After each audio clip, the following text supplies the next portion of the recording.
Los aportes de la química en la medicina.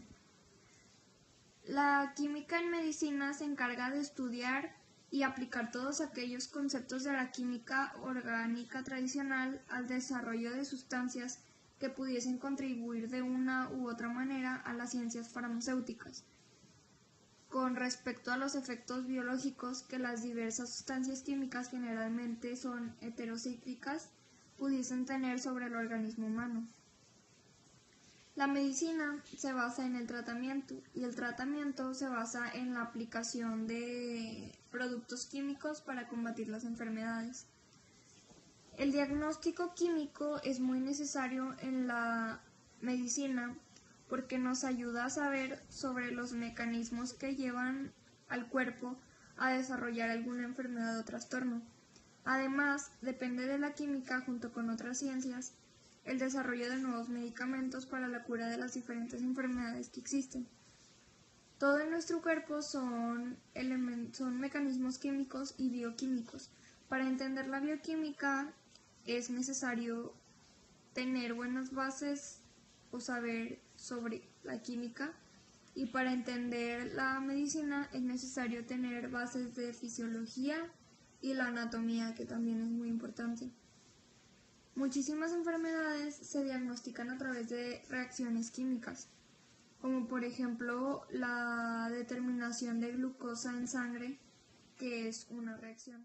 La química ha aportado a la medicina en los siguientes puntos: en el desarrollo de nuevos medicamentos que contienen sustancias que actúan de forma específica al agente infeccioso, y esto hace que nosotros al ingerirla no nos perjudiquemos. En saber cómo formular medicamentos según el medio en que va a actuar. Por ejemplo, si el medicamento va a actuar en el estómago, este deberá resistir un pH ácido, o si el medicamento va a actuar en el intestino, deberá soportar un medicamento alcalino.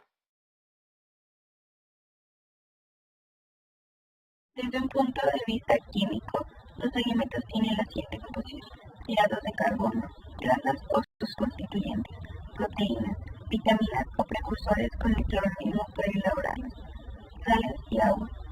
Por lo tanto, todo lo que comemos es una mezcla de compuestos químicos, como por ejemplo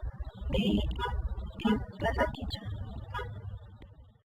El alimentar es una sustancia que se añade a los alimentos sin propósito de cambiar su valor nutritivo, principalmente para alargar su periodo de conservación, para que sean más sanos, sepan mejor y tengan un aspecto más atractivo. Los aditivos se clasifican según la función en colorantes, endulzantes, aromatizantes, conservadores, antioxidantes, estabilizantes, correctores de la acidez, potenciadores de sabor, que modifican el color, modifican el sabor, impiden alteraciones químicas, biológicas, evitan oxidaciones de los componentes alimenticios, mantienen la textura o mantienen una estructura determinada, refuerzan el sabor de otros compuestos.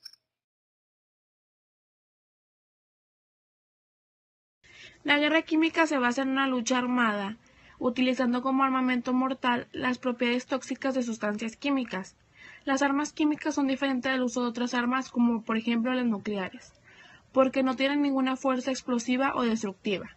Hubo varias discusiones sobre el peligro de estos artefactos, y varios tratados fueron hechos, como el Acuerdo de Estrasburgo de 1675, la Declaración de San Petersburgo de 1868 sobre el efecto de la prohibición de uso de ciertos proyectiles en tiempo de guerra, la Conferencia de Bruselas en 1874, la Declaración de 1999 relacionada con los gases asfixiantes y la Convención de Ginebra.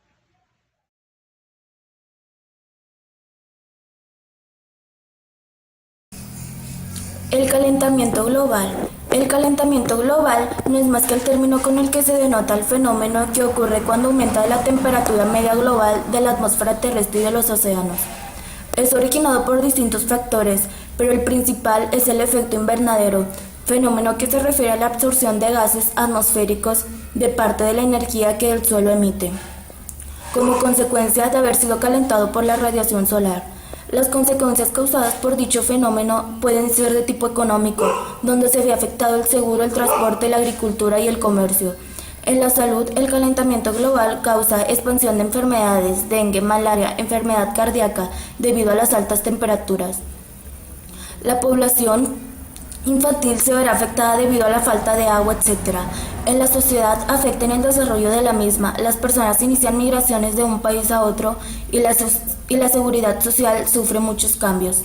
Es por ello que es recomendable tomar medidas preventivas como ahorrar energía eléctrica, hacer más uso de la energía solar, usar adecuadamente el consumo del agua, reciclar papel, envases de vidrio y de plástico, usar transportes públicos, hacer uso adecuado del automóvil, usar bombillas fluorescentes, crear conciencia en la población para así cuidar nuestro planeta para tener una mejor y larga vida.